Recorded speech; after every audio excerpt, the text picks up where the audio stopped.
తాకట్లో ఉన్న మీ బంగారాన్ని విడిపించి ఆ రోజు ఆన్లైన్ రేటుకి కొంటాం. Sharma gold company. ఆందోళనలు, ఆరోపణలు, అనుమానాలు, ఆగ్రహావేశాలు, రోడ్డెక్కి ప్రమాదం కాదు, హత్యే హత్యే అంటూ నినాదాలు. కట్ చేస్తే అన్నింటికీ సమాధానం వచ్చేసింది. పాస్టర్ పగడాల ప్రవీణ్ కేసు మిస్టరీ వీడింది. హత్య కాదు, ప్రమాదమే అని తేలింది. తాగి బండి నడపడంతోనే ప్రమాదానికి గురైనట్టు రిపోర్ట్ వచ్చింది. తెలుగు రాష్ట్రాల్లో సంచలనంగా మారిన ఈ కేసులో హైదరాబాద్ టు కొంతమూరు ఏం జరిగింది? Scene to scene.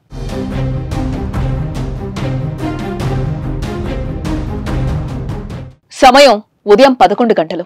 బుల్లెట్ బండి స్టార్ట్ చేసి రాజమండ్రికి బయలుదేరారు పగడాల ప్రవీణ్. మధ్యాహ్నం 12:15 నాగోలు సవేరా లిక్కర్ మార్ట్ వద్దకు చేరుకున్నారు. అక్కడ లిక్కర్ కొనుగోలు చేసి 950 రూపాయలు ఫోన్ పే చేశారు. అనంతరం మధ్యాహ్నం 3 గంటలకు కోదాడ ఆదిత్య వైన్స్ దగ్గర మరోసారి లిక్కర్ కొనుగోలు చేశారు. జగ్గయ్యపేట వద్ద రోడ్ పై లారీని ఓవర్టేక్ చేస్తూ రోడ్డుపై పడిపోయారు. వేగంగా వస్తూ కీసర గ్రామం వద్ద రోడ్డు పక్కన మరోసారి పడిపోయారు. అక్కడ పగడాల హెడ్ లైట్ పగిలింది.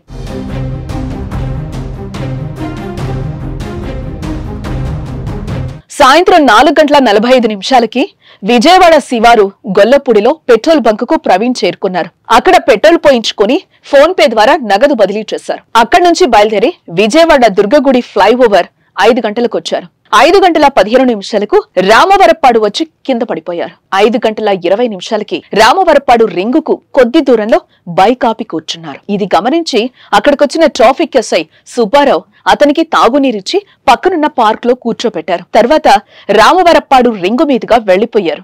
బైక్ హెడ్ లైట్ దెబ్బతిని ఉండడంతో రైట్ సైడ్ బ్లింకర్ తోనే ప్రయాణించారాయన.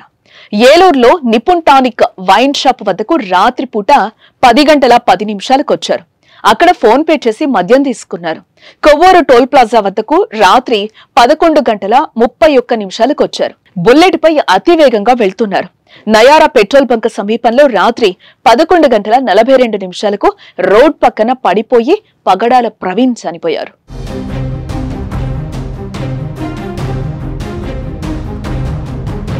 మంగళవారం ఉదయం ఈ విషయం వెలుగులోకి రావడంతో పగడాల మృతిపై క్రైస్తవ సంఘాలు ఆందోళన చేపట్టాయి. రాజమండ్రి ఆసుపత్రి వద్దకొచ్చి నిరసన చేసి పగడాలను చంపేశారని ఆరోపించారు. సోషల్ మీడియాలను మత పెద్దలు, పాస్టర్లు పెద్ద ఎత్తున హత్య అని బల్లగుద్ది చెప్పారు. మొదట రోడ్డు ప్రమాదంగానే భావించిన పోలీసులు అనుమానాల నేపథ్యంలో అనుమానాస్పద మృతిగా కేసు నమోదు చేసి దర్యాప్తు చేశారు. ఏపీ ప్రభుత్వం కూడా విచారణకు ఆదేశించింది. 26న కుటుంబ సభ్యుల సమక్షంలోనే పగడాల ప్రవీణ్ పోస్ట్ మార్టం చేసి అనంతరం హైదరాబాద్ మృతదేహాన్ని తరలించారు. కొన్ని రోజులకు ఆయన సీసీ ఫుటేజ్లు బయటకు రావడంతో కేసు మరో మలుపు తీసుకుంది.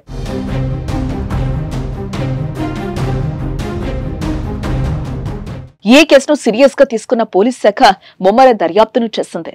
ప్రవీణ్ హైదరాబాద్ నుంచి రాజమండ్రి వచ్చే వరకు దారి పొడవునా సీసీ ఫుటేజ్, ఘటనా స్థలంలో ఆధారాలు సేకరించారు.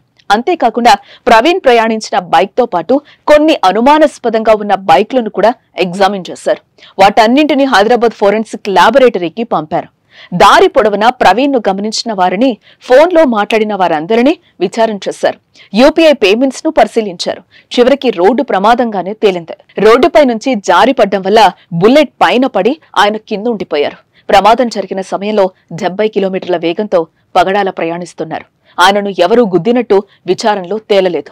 పోస్ట్ మార్టం వీడియోగ్రాఫ్ ద్వారా లిక్కర్ సేవించినట్టు నిర్ధారణ అయింది. పాస్టర్ ప్రవీణ్ గాయాలు రోడ్డు ప్రమాదం వల్ల జరిగాయని పోస్ట్ మార్టం రిపోర్ట్ చెప్తోంది. ఇది పగడాల కేసు కదా, హత్య కాదు ప్రమాదమే అని చివరిగా తేలడం, డ్రంకన్ డ్రైవర్ నిర్ధారించడం ఇప్పుడు చర్చనీయాంశమైంది.